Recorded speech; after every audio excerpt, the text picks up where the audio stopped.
सतेज चषक फुटबॉल स्पर्धेच्या आज 8व्या दिवशी सम्राटनगर स्पोर्ट्स आणि पाटाकडील तालीम मंडळ यांच्यात सामना झाला। सामन्याच्या पूर्वार्धात 28व्या मिनिटाला पाटाकडील तालीम मंडळाच्या ओंकार मोरेच्या पासवर ऋषिकेश मेथे पाटीलनं गोल करून संघाला 1-0 अशी आघाडी मिळवून दिली। या गोलची परतफेड करण्यासाठी नितीन कोंडुसकर, वैभव गायकवाड, सुमित कदम यांनी केलेल्या चढाया पाटाकडीलच्या खेळाडूंनी रोखल्या। मध्यंतरापर्यंत हा सामना 1-0 असा राहिला। उत्तरार्धात पाटाकडील संघानं आपली आक्रमक भूमिका कायम ठेवत चढाया सुरूच ठेवल्या।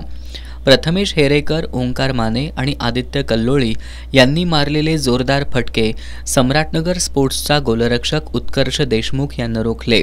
पाटाकडीलच्या ओंकार मोरे आणि प्रथमेश हेरेकर यांच्या गोलच्या संधी वाया गेल्या।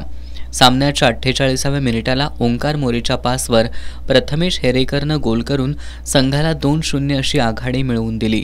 ही आघाडी कायम ठेवत 2-0 अशा गोलफरकानं पाटाकडीलनं सम्राटनगर स्पोर्ट्सवर एकतर्फी विजय प्राप्त करून उपांत्य फेरीत प्रवेश केला। पाटाकडीलचा अक्षय पायमल हा स्पर्धेचा सामनावीर तर सम्राटनगरचा गोलरक्षक उत्कर्ष देशमुख हा लढवय्या खेळाडू ठरला। या सामन्यादरम्यान प्रेक्षकांसाठी लकी ड्रॉ काढण्यात आला। यामध्ये कदमवाडीचा राजेश मोळे हा भाग्यवान प्रेक्षक तर पैठणीच्या मानकरी शोभा जाधव ठरल्या। विश्वास मालेकर, संपत जाधव, संदीप सरनाईक यांच्या उपस्थितीत सामनावीर, लढवय्या आणि भाग्यवान प्रेक्षकांना बक्षिसं देण्यात आली।